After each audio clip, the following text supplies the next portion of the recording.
Hey guys, welcome to Clockwork Noodles for your third episode of the Apothecary Diaries. It's been a whole day over here where I am sat right now. Thankfully, you guys are on day 3. My goodness, I've done video after video after video because I just had to. I've got too much work going on to actually do these breakdowns daily. I have to get them all done on the one day off that I've got this week. Thank you guys so much for tuning in, and I think episode 3 was that magical episode for me.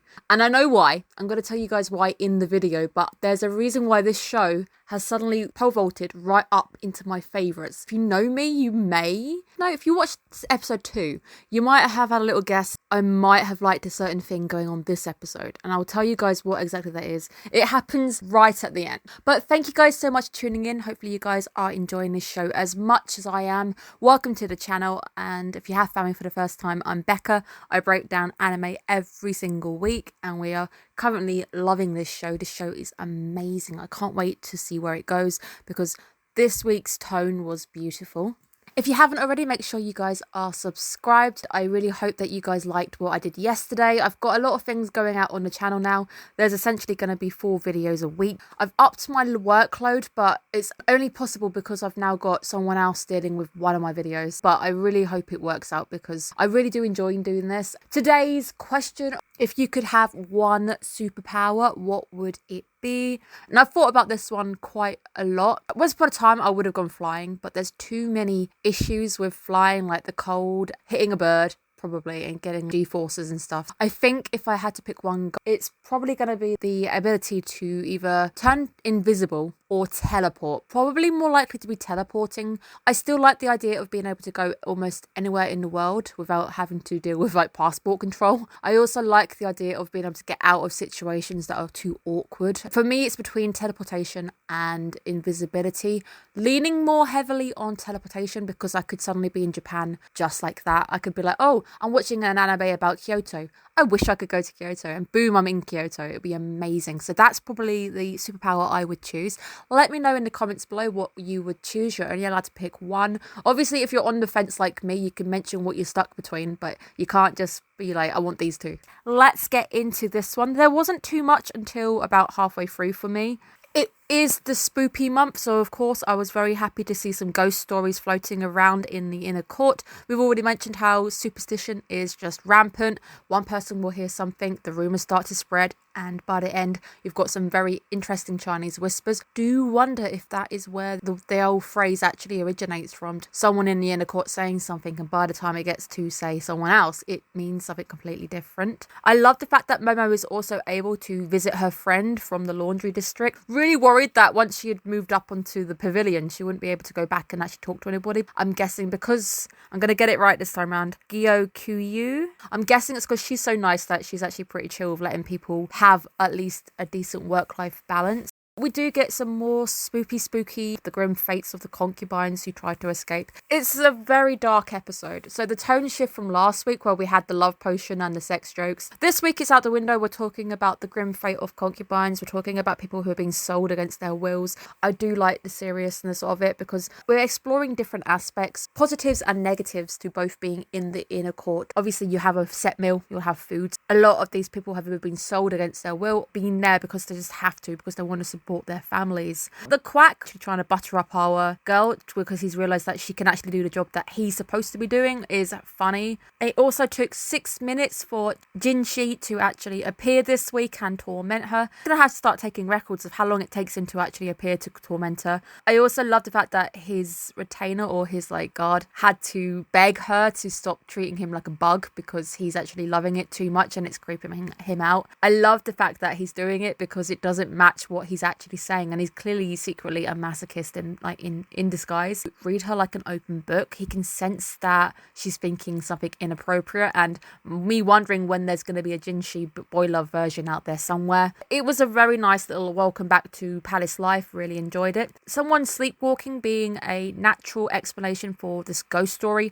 It's exactly what I'm starting to expect from this anime in general. This anime is a very scientific or logical anime. They're always trying to look for the more logical answer. There's always something simple at the end of the day. Ghosts don't really exist, or we don't have enough information about it. It's kind of a pseudoscience at best. With this show, I just want to shout for science over and over again, because we're trying to explain why this would be occurring. I initially thought it would be a hallucinogen, hallucinating or sharing a mass hallucination with one another, but it's not quite the case. It's not actually sleepwalking because she's stressed, or she's trying to do it on purpose, or she might actually know what she's doing. I don't know enough about it. Apparently my sister used to sleepwalk, but she was really young. It only happened a few times, and one was when my granddad passed away. It hit my mum more because I was really young and I didn't really get the gravity of the situation. But today's episode is really quite real. I also love the scene where Jinshi is sat in his chair and the moon is pouring through, and you've got the beautiful ornate window designs all over him. Me also wondering why he's not asleep, but it's a very sad episode. The music is beautiful, and I want to talk about the music a little bit later on. But it's also perhaps the sad fate of an unwanted concubine. What would happen if you were there? And obviously you're there to represent your district, I guess, because you're sent by your district if you're the most beautiful girl. Something goes wrong and you just don't want to be there, or he doesn't want you there anymore. So the scary fate is that you're going to be sold off to somebody and you don't even know who they're going to be, if they're going to be nice or not. Troubled mind is also another one that I'd heard of, that it only really occurs under times of real stress. So you knew that this person was stressed. It does seem that we've got a nice little marker of time starting to pass by, because the baby's hair is starting to grow really, really quickly. It's now long enough to put beads and stuff in her hair. I do wonder how quickly time is passing and getting towards fall. And they did say at one point it was getting quite cold. I also like the mention to Dad, because she says, Dad said, don't say anything if it's based on just speculation, which is very, very clever, because you can act on speculation, find out it's not the case. Sometimes if you don't have enough information, you really shouldn't say anything, because it could be more damaging than it's worth. I like this moment, but again, we don't have a great deal of more information on Dad just yet. I would love to know one day if we can get a clarification on what actually happened. Did he know she got kidnapped? Is he not panicking, wondering where she is? Is there going to be some grand reunion at some point when he sees her for like the first time in years? I also really like the moment that Jinshi seems to feel something more's on her brain, and he pushes her literally twice to get some more information. Obviously, she just dismisses herself and goes away. But I do wonder if it's the case that he knew she had something else that she wanted to say, but she wasn't sure about saying it. Gyo, Kyu, and trying to get one name each episode to master. She also senses something's not right, because she's kind of staring off into space. She's very distracted. It's also nice this week we actually see Memo is actually helping around the room and doing her work. I am going to call her Momo as opposed to Mau Mau, because for some reason I find it quite cute. Easier on my tongue as I go through this.